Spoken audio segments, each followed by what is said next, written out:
Саламатсыңарбы, кымбаттуу студенттер? Бүгүн биз тарбиялык саат өтмөкчүбүз. Улуу жеңишке 75 жыл.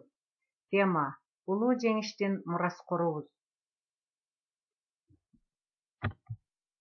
Бүгүнкү сабактын максаты: билим берүүчүлүк жагы. Ата мекендик согуш мезгилинде мекен үчүн канын берип, кайраттуулугун көрсөткөн аталардын татаал тагдыры, бүгүнкү күндөгү тынчтык жашоо агымы жөнүндө ой бөлүшөбүз. Өнүктүрүүчүлүк жагы. Көркөм логикалык сезимдин өсүшүнө ой жүгүртүп, тарыхый чындыкты өткөн турмуш же бүгүнкү күндүн негизине үйрөнүүгө багыт алабыз.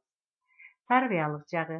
Ата мекенди, элди сүйүп, мекенчил, акыл эстүү, достукта жөнөкөй болууга тарбияланышат. 1941 жылдын 22 июну тарыхта улуу ата мекендик согуш деген ат менен белгилүү. Кыргыз эли да бүткүл өлкөдөгү элдердей фашисттердин кол салуусуна каршы мекен үчүн күрөшкөн. Милдеттүү түрдө 16 жаштан 50 жашка чейинки эр азаматтар согуш майданында салгылашкан. Тарыхта эр жүрөктүүлүк менен өлбөс өчпөс из калтырган Төлөбердиев, Асанов, Үсөнбеков жана башка жүздөгөн баатыр аталарыбыз эч качан жүрөктөн өчпөйт. Дүйнө жүзүн өрт алып, кара жалын каптап турганда, кыяндай кан агып, канчалаган энелер уулун жоктоп, келиндер жарын жоктоду. Безген аскерлер кайраттуулугу, бекем достугу менен душманды жеңди. Биз жеңиштин мураскорубуз. Ата-бабаларыбыз ушул күнгө жеткирген. Билимдүү болуп, мекенге ак кызмат өтөйбүз. Тарых барактарына көңүл бурсак.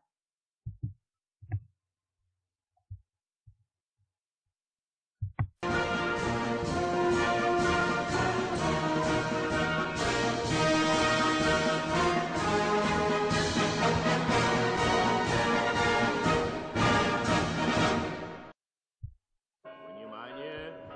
Говорит Москва.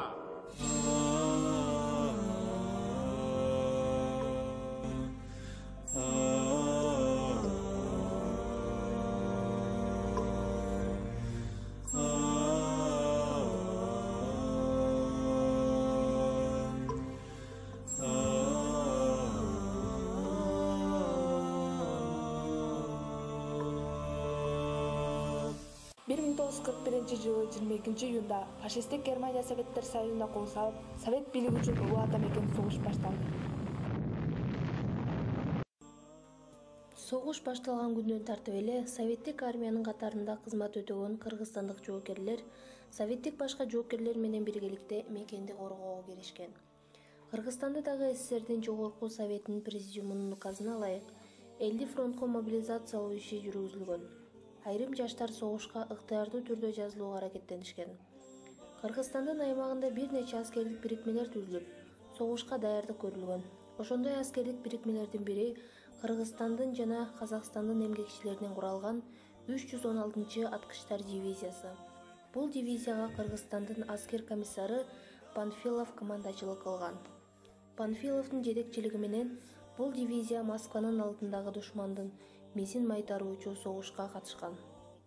Ноябрь айында болгон кандуу кармашууда кыштын күнү бир айга созулган согушта Панфилов жетектеген 316-дивизия эрдик көрсөткөн. Бул майданда панфиловчулар өзүнүн 4 эсе техникалык жактан аскерлери жагынан күчтүү душмандар менен бир ай бою кармашкан. Волоколовский районундагы салгылашууда Панфилов жетектеген дивизия кандуу кармашта көптөгөн жоокерлеринен ажыраган. Ошону менен катар эле бир топ фашисттер дагы талкаланган. Техникасы дагы талкаланган.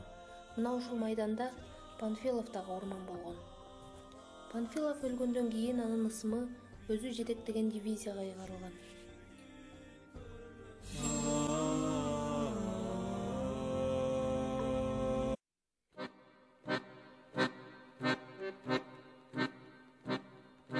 Аттанган тууган жер үчүн, аттанган кутман эл үчүн, гүл коюп эскер ыйлабам, уулуңар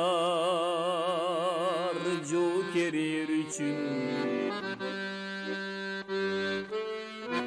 Эстелик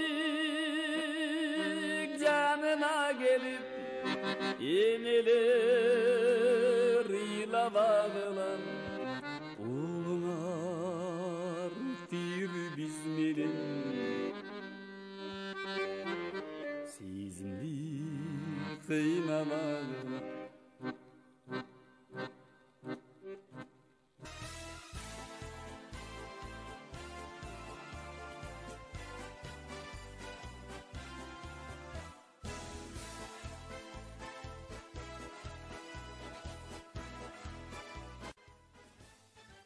Мындан 79 жыл мурда 1941 жылдын 22-iyunu күнү таңкы саат 4-тө фашисттик Германия Советтер Союзуна күтүүсүз кол салган. 5 жылга созулган кандуу согушта Советтер Союзу миллиондогон аскерлерден ажырап, бир канча шаар, айылдар тыптыйпыл болгон. Апаатта 10 миңдеген жарандар дайынсыз жоголгон. Кыйынчылык, жоготууларга карабай, Советтер Союзунун аймагында эле эмес, бүткүл дүйнөдөгү фашизмди жеңүүгө кыргызстандыктар да зор салымын кошкон. 1945 жылдын 9-майында 21 июлда дүйнө жүзүндө бүткүл Союздун жыктыры Игорь Борисович Левитан улуу жеңишке шаттана. Көңүл буруңуздар, Москва сүйлөйт. 1945 жылдын 8-майында Берлинде Германиялык жогорку комендантчылык өкүмү менен кым кайтпестен жеңилгендиги жөнүндөгү актыга кол коюлду.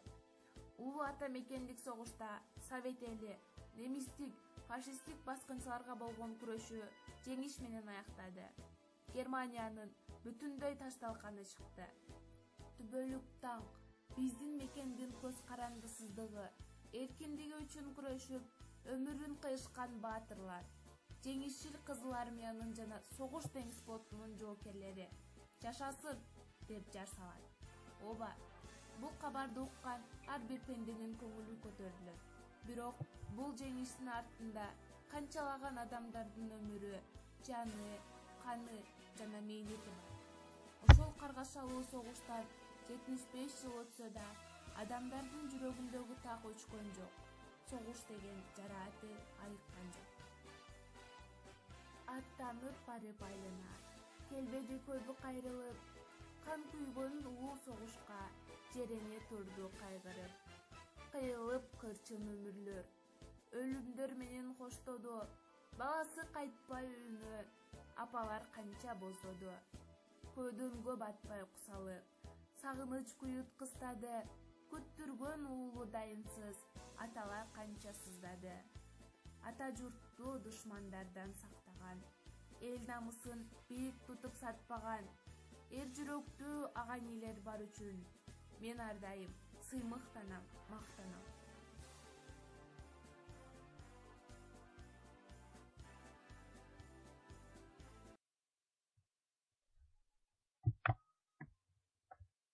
Алдыда улуу жеңиштин 75 жылдыгын белгилегенде турабыз. Ылайым жергебизде кандуу согуш болбосун. Элибиз дайым тынчтыкта, эгемендүү эл үчүн ак эмгек өтөп, аман болсун демекчибиз. Саламатта калгыла.